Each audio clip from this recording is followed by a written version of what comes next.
Well, hello there. Welcome to a Woman Developing series where I interview beautiful and diverse set of women between the ages of 20 to 30 about womanhood, personal struggles, and growth, and I'm glad that you're here.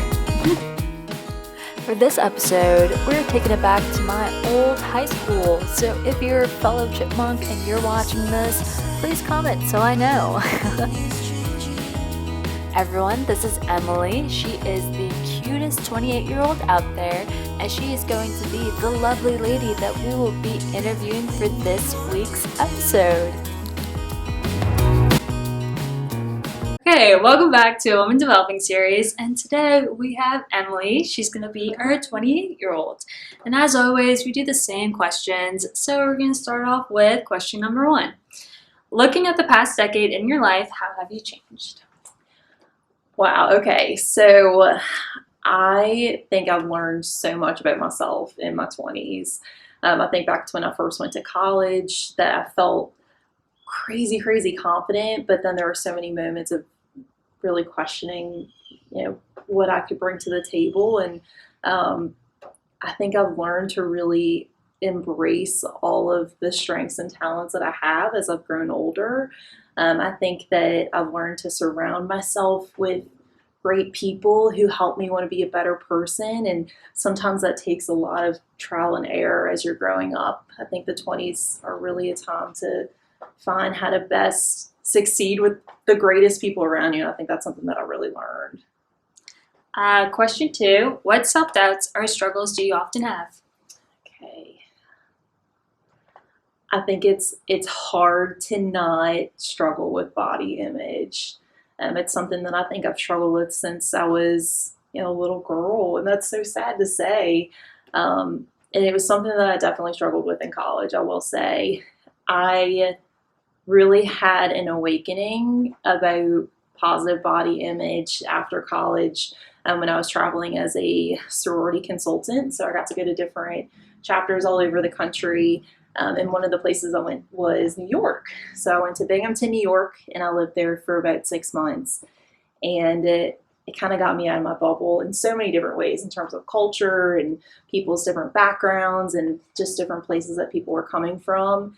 And every single person that I met was so different than I was, but I thought they were all so beautiful in all different shapes and sizes, and they were so confident in who they were and just had such beautiful hearts. And I think in meeting different women and hearing their different stories, it almost led me to embrace my own beauty in a way. I didn't just think about being a certain shape or being a certain size that would warrant myself as being beautiful. I felt like I was able to see that in other women, and that inevitably led me to see that in myself. So it's still something that I do struggle with, for sure. It's hard sometimes to not when you see so many different images in the media and perfect Instagram feeds and all these different things. But I think I always think back to when I lived there and meeting those women, and it really opened my eyes to just that beauty takes so many different shapes and forms, and that I need to see that in myself. Mm-hmm. Question 3, what is something you have learned in your 20s? Okay, I have learned to, I think I've definitely learned that you shouldn't allow anyone to lead you to question your self-worth, or any situation to lead you to question your self-worth. So whether it's a relationship where your partner is making you feel really insecure or like you're not trustworthy, or if it's a job that maybe you feel like you bring a lot to the table, but that it's not really being focused on. I think that you really have to know what you bring to the table and fight it when someone's making you doubt that, and know when it's time to kind of surround yourself with a different environment or surround yourself with different people. Think back to a lot of times when I allowed that self-doubt to creep in, and I want to go back and shake myself and be like, there are so many great things in life to appreciate, and you're allowing these voices to get in your head and make you doubt yourself. Question 4, what social stigma about women does society need to get over? Oof. Okay, I think that what makes women special is that emotion and just the warmth and emotion of femininity is really something that I think makes me me and is really something special in so many women. And I think sometimes, whether it be in politics or in business, that can immediately be seen as a weakness.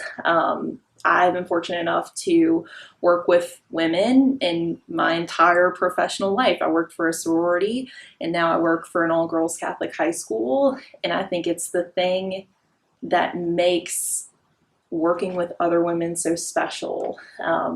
It's that we care about what we're doing, we care about each other, and emotion behind a project makes it really worthwhile. And I get upset when I see, ironically enough, I get upset, but I get upset when I see that that's not taken as a positive attribute, because I think that that's what makes women women and makes us so special.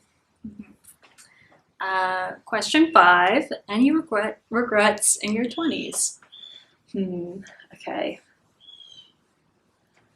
I know I spoke a little bit about your body image earlier. I can think back to specific instances where I felt so self conscious that I stayed home from certain things. Like, I wouldn't go to certain beach trips, or I wouldn't go to certain social events because I was so self conscious of my body. And I think back to those moments, and I'm so sad about that because, like I said, I've come into this realization that beauty is so many different things, and I wish I wouldn't have put myself in a certain box to feel like I had to look a specific way to be able to have fun or to be able to connect with other people. So I'm so glad that I've grown out of that. Thank God. Question 6. What advice would you give women watching this? Okay. I think that you really can do anything that you set your mind to. You just have to believe in yourself and know exactly how wonderful you are. We are in a time that you know that women can set the world on fire in the best way. We have a woman that's a vice president of the United States, which is something that, regardless of political view, I mean, that's amazing. The glass ceilings are being shattered all over the place. And so you don't have to look very far to find a remarkable woman that can be a great role model for yourself, and know that you most likely are that for other women too. And then the last question. What is something you want to accomplish before you turn 30? Goodness, okay. I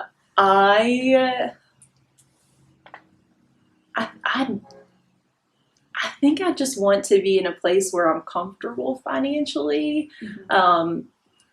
I have started setting some specific goals in terms of, I'd like to buy a home soon. I'd like to, get to a point where I'm ready to start a family.